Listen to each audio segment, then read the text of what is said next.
Kamança sanki insan qəlbinin səsini özündə yaşadan, duyğuların dilini danışan bir musiqi alətidir. Onun incə, titrək səsi bəzən insanın içini dağlayır, bəzən də ruha dinclik gətirir. Kamançanın sədası eşidiləndə sanki zaman dayanır. İnsan keçmişinə, xatirələrinə səyahət edir. Bu alətin sehri ondadır ki, o həm kədəri, həm sevinci, həm də məhəbbəti eyni səmimiyyətlə ifadə edə bilir. Əllərində kamança tutan sənətkar sanki öz ruhunu simlərə hopdurur və onu dinləyiciyə ötürür. Bugünkü müsahibim də kamançanı sevgi və ustalıqla yaşadan, onun sirrini gənc nəsillərə ötürən əməkdar artist, sənətşünaslıq üzrə fəlsəfə doktoru Toğrul Əsədullayevdir. Musiqiyə marağım valideynlər tərəfindən. Valideynlərim musiqiçidirlər. İkisi də kamança ixtisası üzrə. Atam əməkdar artist Mir Nazim Əsədullayev. Anam da Dilarə xanım Əsədullayeva. İkisi də kamança müəllimidir. Yəni onların təkidi ilə gəlmişəm. Sonradan yaranıb mənə bu musiqiyə maraq və sonradan ki məndə olan potensialını deyim ya zəhmət keçdiyimi deyim, belə onlar gətirib çıxarıb ki, daha da həvəsim çoxalıb. Çünki müəyyən bir müddət var ki, zəhmət çəkirsən, sonra artıq onun bəhrəsini görürsən. Artıq dövlət tədbirləri, səfərlər. Bunlar olduqca biraz da insan düşünür ki, nə xoş ki, bu musiqi aləti ilə məşğul olmuşam, kamançanı seçmişəm. Və beləcə, yəni əsas özül valideynlər tərəfindən olur. Özüm istəməmişəm ki, sırf kamançalan olacağam, xeyr. Yəni valideynlər qoyub, hal-hazırda da ki, şükür Allaha bu yolda davam edirik.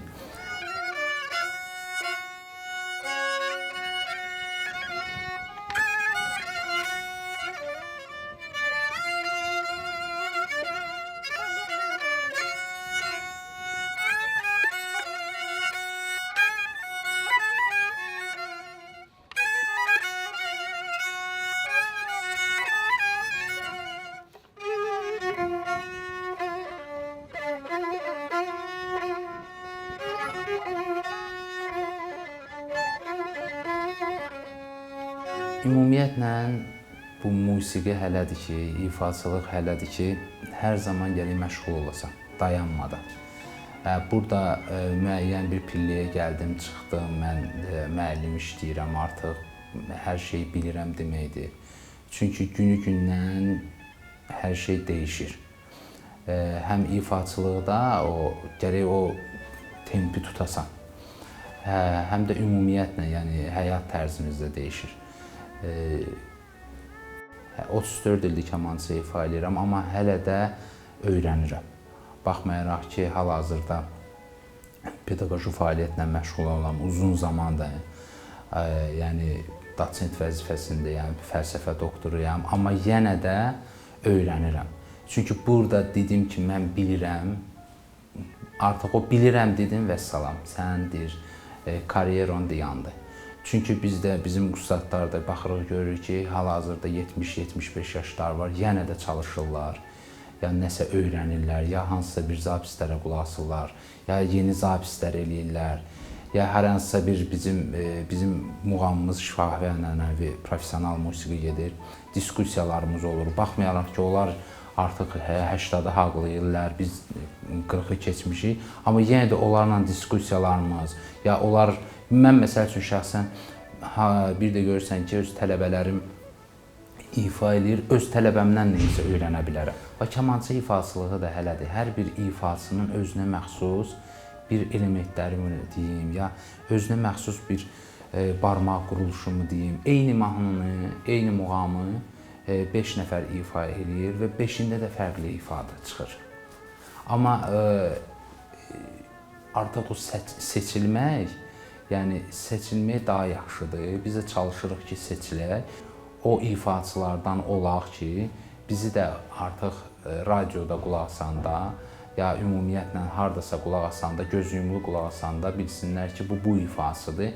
Ya çalışırıq yaxşı eləyək, hansısa bir ştrixlər qataq, elementlər qataq, o kamançıya məxsus vibrasiyalarmı deyim, ya barmaq quruluşları deyim ki, oyuna seçilə bilər.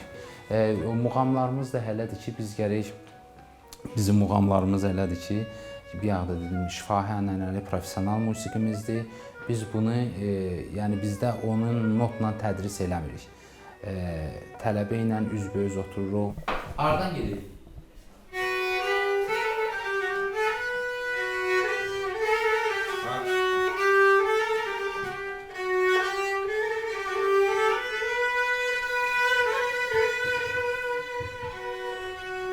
Bu bizim birinci növbədə borcumuzdur. Çünki bu Azərbaycan musiqisidir. Bunun keşiyində biz durmalıyıq, ifaçılar durmalıdır.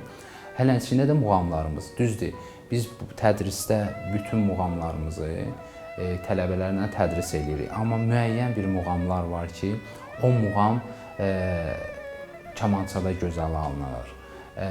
O muğam tarda gözəl alınır. Hələ muğam var ki, məsəl üçün o quruluşu hələdir ki, kamançaya uyğun deyil. Amma düzdür, biz onu ifa edirik. Tədrisdə də dərsimizi keçirik.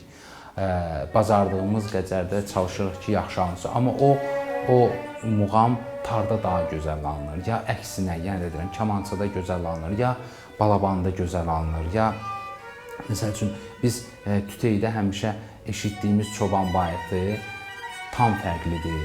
Tarda eşitdiyimiz çoban bayıtı tam fərqlidir. Yəni başqa alətlərdə onun o spesifikasını tuta bilmirsən. Yəni çalışmalıyıq ki, alətə hansı gözəl yaraşırsa onu seçək və ifa elədiyimiz əsərlərdə həll edirəm ki, şəxsən mən hansı bəstəkar o əsəri yazıbsa, o mahnını yazıbsa, orada dəyişikliklər eləmirik. Yəni orada müəyyən bir ştrixlər eləyə bilərsən, amma əsəri dəyişə bilməzsən, mahnını dəyişə bilməzsən. Amma çox təəssüflər olsun, bəzən baxırıq, görürük ki, mahnını dəyişirlər. Ümumiyyətlə, xalq çalğı alətləri deyəndə tar, kamança birinci növbədə yana düşür. Ya muğam üçlüyü şəklində deyəndə tar, kamança birinci yada düşür. Kamançanın rolu da ondadır ki, müşayiətdə odur ki, kamança həm ifa eləyir, həm orada biz deyirik də, dən veririk biz deyirik. O müəyyən bir notu tutur, xanəndə oxuyanda biz müəyyən bir həmin notu tuturuq ki, xanəndə həmin notdan çıxmasın, xaric oxumasın. Hələ bir ki, necə deyərlər, məsəl üçün, loru dildə desəkdə, qatardır, qatarın reisidir də, yəni o reisdən çıxmasın deyənə, biz elə bir reis rolunu oynayırıq ki, harasa gedəsin.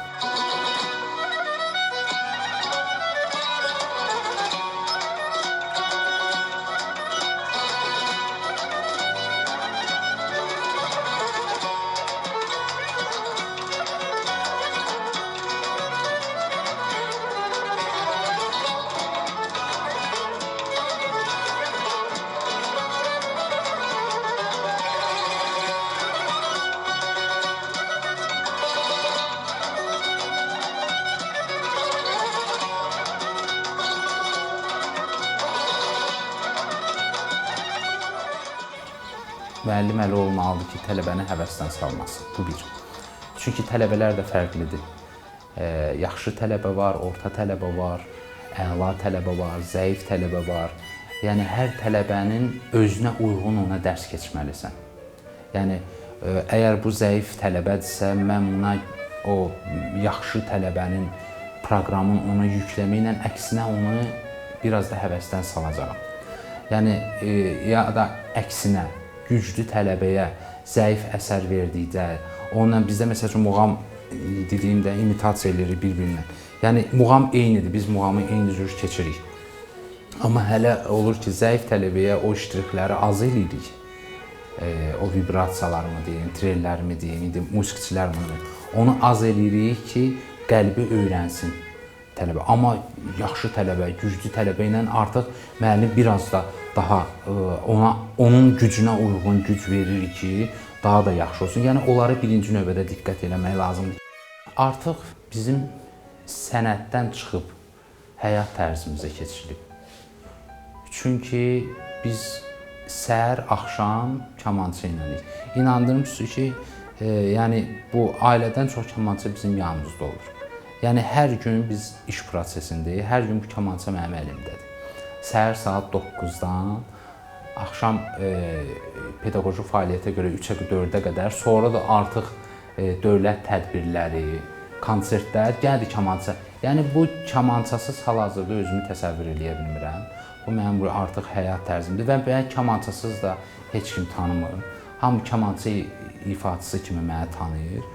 Deməli, Bakıda 2000-ci ildə zəlzələ oldu. Camaat evindən pul qızıl götürürdü, biz kamançamızı götürdük, çıxdıq. Yəni, kamança hal-hazırda mənim üçün o qədər doğma bir şeydir ki, yəni onsuz da oradan da özümü təsəvvür eləyə bilmərəm. Və hər hansısa bir konsertə gedirəmsə, tədbirə gedirəmsə, ya hansısa bir... Mən xoşlamıram ki, mənim kamançamı kimsə mənim üçün daşısın, aparsın. Mütləq özümdə olmalıdır o kamança mənim. Məsəl üçün, belə bir şey olub ki, bizdə hal-hazırda bəzi aviaşirkətlər var xaricdə, alətləri qoymurlar təyyarəyə. Mütləq deyirlər ki, ya bilet almalısın kamança üçün, ya da bagaja verməlisin. İnandırım sizə ki, mən orada da bir şeydə dedim, məqalələrin birində dedim ki, özüm bagajda gedərəm, kamançanı verməm. Çünki bu hələ bir alətdir ki, onu bagaja verdin, hələ bir ki, o sağ-salamat qayıtmayacaq sənə. Ona görə bilet almışam onun üçün, otuzdurmuşam dilinizin yanında, rimenini də bağlamışam ki, oturacaqsan yanında, mənə gedəcəksən. Yəni, onu bagaja da verməyə, yəni o qədər həssas alətdir. Bu kamança aləti hələdir ki, insan necədir? Soğuqda bir cürdür, istidə bir cürdür. Bax, bu da hələdir. Soğuqda bir cür səslənir, istidə bir cür səslənir.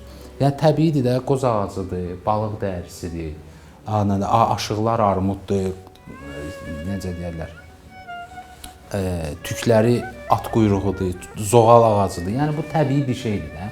Yəni, ona görə bunun həssas yanaşmalı, bunun temperaturu, qoyun mən bütün günü maşında qalsın, bütün yay, qış maşında qalsın, belə bir şey ola bilməz. Tamaşaçıdan aldığın zövq, tamaşaçıdan aldığın ruh, o heç bir şey əvəz eləmir. Heç bir maddiyyat da əvəz eləmir.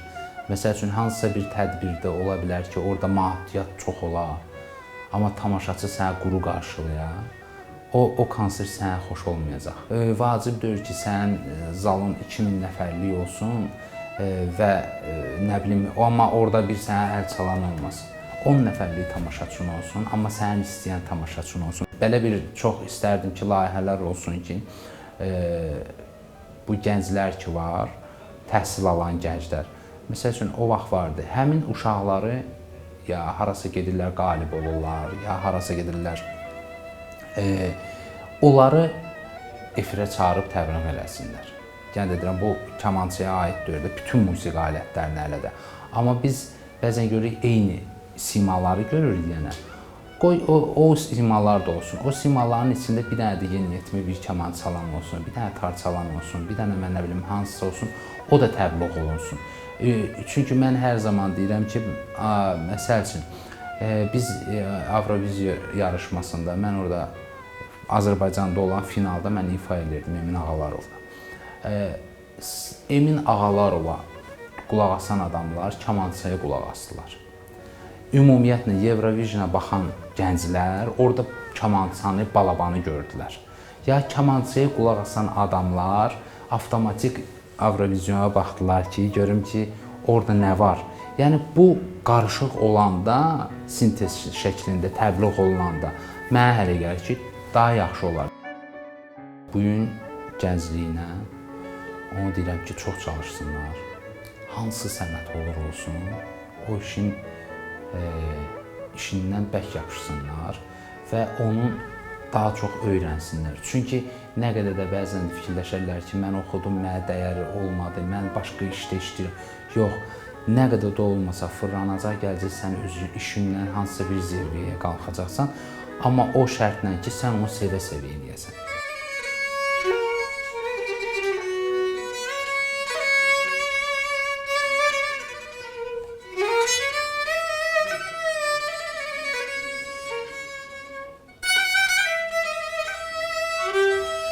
Kamança sözsüz danışır. Dili yoxdur, amma hər şey söyləyir. Onun səsini bir dəfə eşidən insan onu heç vaxt unuda bilmir. Və elə bu səbəbdən kamançanın səsi hər bir azərbaycanlının qəlbinə tanış gəlir. O səs bizə kim olduğumuzu, haradan gəldiyimizi, nəyə inandığımızı xatırladır. Kamança çalındıqca o sanki danışır. O danışdıqca biz susuruq. Susuruq ki, dinləyək. Çünki bu sadəcə musiqi deyil. Bu, kamançanın sehridir.